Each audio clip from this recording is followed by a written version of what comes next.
حضرت خواجہ معین الدین حسن چشتی رحمۃ اللہ علیہ ظاہری طور پر اپنے آخری وقت میں اعتکاف میں رہا کرتے تھے، اور غریب نواز رحمۃ اللہ علیہ انہی دنوں میں ایک ہفتے کے روزے رکھا کرتے تھے۔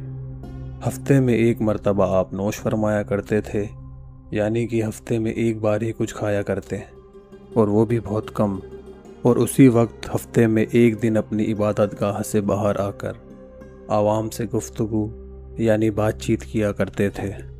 لیکن جب وہ وقت آیا جب آپ نے مالک کے حقیقی یعنی کہ اللہ کے بلاوے پر لبیک کہا اور اس دنیا کو چھوڑ کر جانے کا وقت آیا، تب 6 دن تک تو غریب نواز کی عبادت گاہ، جس کو ہم آج آستانہ مبارک کے نام سے جانتے ہیں، وہ بند رہا۔ 6 دن بعد بھی غریب نواز رضی اللہ تعالی عنہ نے آستانہ نہیں کھولا۔ تب لوگوں نے آستانہ کھولا تو دیکھا کہ غریب نواز کو پہلے ہی غسل دیا ہوا ہے، اور انہی 6 دنوں میں غریب نواز کا وصال کس دن ہوا تھا یہ آج تک کسی کو نہیں پتہ چلا۔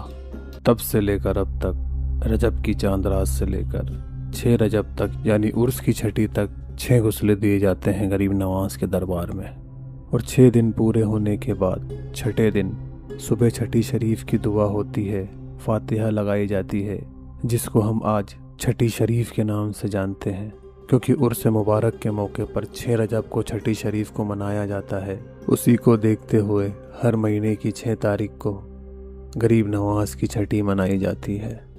ہر سال رجب کا مہینہ پوری دنیا سے کروڑوں دلوں کو ایک ہی منزل کی طرف چلاتا ہے، اجمیر شریف خواجہ غریب نواز رحمۃ اللہ علیہ کے آستانے کی طرف۔ جھنڈے چڑھنے کی رسم سے لے کر عرس کی 5 تاریخ تک کی جانکاری میں نے آپ کو پہلے چیپٹر میں دے دی ہے۔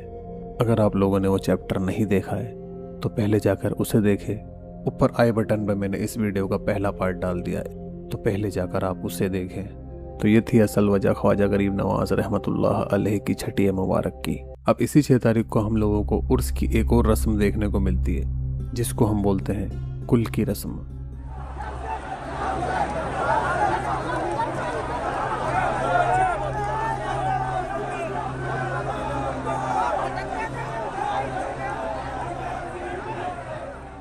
کل کی رسم میں لوگ پوری درگاہ پر پانی ڈالتے ہیں اور اسی کے ساتھ اپنی منت اور مراد کو غریب نواز کے سامنے ظاہر کرتے ہیں۔ خواجہ غریب نواز رحمۃ اللہ علیہ کے عرس کے موقع پر 5 رجب کی رات سے ہی کل کی رسم کو شروع کر دیا جاتا ہے۔ کل کی رسم میں خواجہ غریب نواز کی تربت مبارک کو غسل دیا جاتا ہے، جس میں خالی سندل اور پانی کو ہی استعمال کرتے ہیں، اور یہ غسل کی رسم جیسا کہ میں نے آپ کو پہلے بتایا رجب کے چاند سے لے کر چھٹی شریف تک ادا کی جاتی ہے۔ درگاہ حضرت خواجہ معین الدین چشتی رحمۃ اللہ علیہ کے سبھی خدمت گزار اس کل کی رسم کو ادا کرتے ہیں۔ اس کے علاوہ پوری دنیا سے آئے ہوئے زائرین بھی اس رسم کو ادا کرتے ہیں۔ جتنے بھی زائرین درگاہ شریف آتے ہیں وہ سب درگاہ کی دیواروں کو گلاب جل، کیوڑا، صاف پانی سے دھوتے ہیں، اور صاف پانی کو بوتلوں میں بھر کر اپنے گھر لے جاتے ہیں۔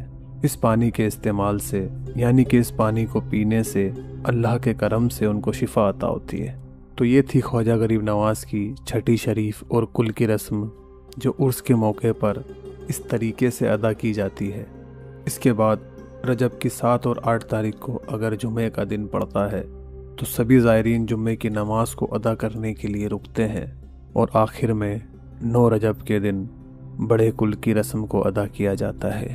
8 رجب کی رات سے ہی بڑے کل کی رسم کو شروع کر دیا جاتا ہے۔ بڑے کل کی رسم کو بھی اس طریقے سے ہی ادا کیا جاتا ہے جس طریقے سے چھوٹے کل کی رسم کو ادا کرتے ہیں۔ بڑے کل کی رسم کے اندر اجمیر اور اجمیر کے آس پاس رہ رہے سبھی لوگ شامل ہوتے ہیں، اور آخر میں 10 رجب کو خواجہ غریب نواز رحمۃ اللہ علیہ کے عرس ختم ہو جاتے ہیں۔ تو یہ تھی خواجہ غریب نواز کے عرس مبارک کی پوری کہانی۔ اگر آپ کو یہ ویڈیو اچھی لگی تو ویڈیو کو لائک کرو، شیئر کرو غریب نواز کے چاہنے والوں کے ساتھ۔ اس ویڈیو کے پہلے چیپٹر کو دیکھنا مت بھولنا، کیونکہ شروعات وہیں سے ہوئی ہے۔ تب تک کے لیے اللہ حافظ۔ آئینہ ہے اجمیر کچھ ایسا عکس دکھاتا ہے، ذرہ ذرہ عاشق خواجہ نظر آتا ہے۔